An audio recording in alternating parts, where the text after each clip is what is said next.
I am in the midst of very extensive novel edits right now. I'm finishing plotting this week and will hopefully soon be doing a complete rewrite. I'm telling you all this so that I feel more pressure to get it done. But today, I thought I could share some things that have recently helped me along the way, in case you're also writing and looking for things to help and/or inspire you.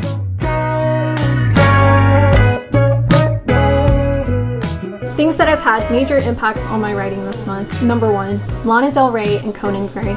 I have a Spotify playlist for my novel that I recently allowed Spotify to enhance, which is where Spotify will fill the playlist with similar music and you can decide whether to keep or trash it. And I've been really digging, in particular, songs from Lana Del Rey's new album and songs from Conan Gray. I keep liking those, so Spotify keeps adding more to the playlist. If I'm being honest, I haven't listened to much Lana Del Rey in the past. It's fine, and I'll listen to it when it comes on, but it's just not the sort of music that I tend to seek out. However, that latest album has been really inspiring me lately.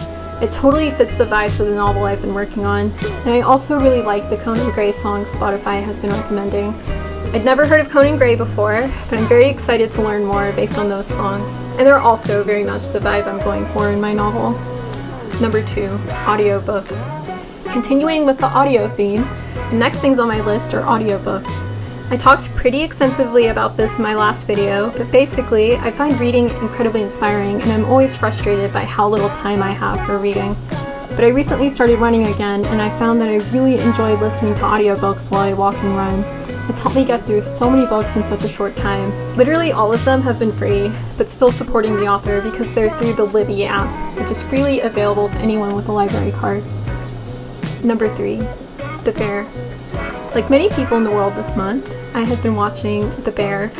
I did try to watch season 1 when everyone else was doing it, but it was too chaotic for me at the time, and I think I only made it to like the middle of the second episode before giving up. However, I decided to give it another shot this month, now that everyone's talking about season 2, and I'm so glad I did because it's really good. I ended up finishing season 1 in just a day, and I'm about midway through season 2. It's very well written, in a way that really stimulates my writer brain, and despite my very well documented failures in the kitchen, I did look into a local culinary school while watching, so it's inspiring in other ways too. Number 4, a writing residency. I was recently selected for a local writing residency, which lasts through July and has been so incredibly useful for my work. I'm planning to share all my thoughts on it, everything I accomplished, and anything I learned, any tips I have, in a future video, so be on the lookout for that later this month or in early August. And finally, and maybe most importantly, number 5, my new writing notebook. I am almost always working on massive novel-length projects with a lot of moving parts. Recently, those moving parts have involved a lot of plotting and restructuring work. And that's the kind of work that if I do it and then I take a few days off and come back to it, I'm completely lost. And sometimes because I'm lost, I waste time doing it twice. I hate that so much. It's incredibly embarrassing how often it happens, particularly at this stage in the process when I'm plotting.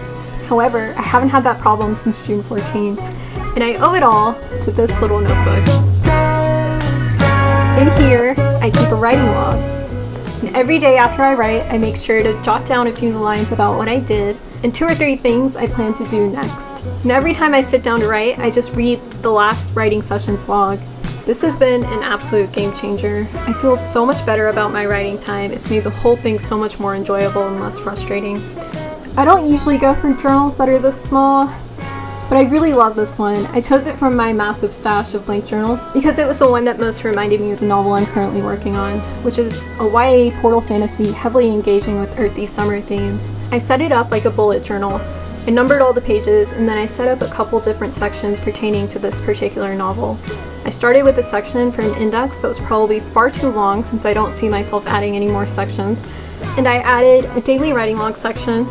That's where I spend most of my time, a writing resources section that includes the subsections routines that worked, which are things that help me get into my ideal writing mood, prompts that helped, prompts that I stumbled across and tried that ended up paying off in case I need to use them again, and inspirations. And that's any music, books, TV, or film that reminded me of the novel and inspired me to get back to writing it, like the Lana Del Rey and Conan Gray albums. And then a section for motivational quotes in case I need that motivation, and then an ideas section. And I planned all this very poorly. If I were to do it again, I would leave much more room for the writing log because it's only been just over a month and I'm already on page 22 and the writing log is supposed to end on page 30. What I may do now is just allow for like 10 pages for the ideas section and use the rest of the pages to continue the writing log. There's 192 pages total, so hopefully that gets me through at least the next 2 drafts or so. I really do love this journal. It's got this really nice leathery feel to it. It was a gift from my dear friend, the writer Vasantha Sambamurthy, a few years ago, and it was the only one of its kind left, which is why it has a K on it. We tried to come up with something the K could stand for.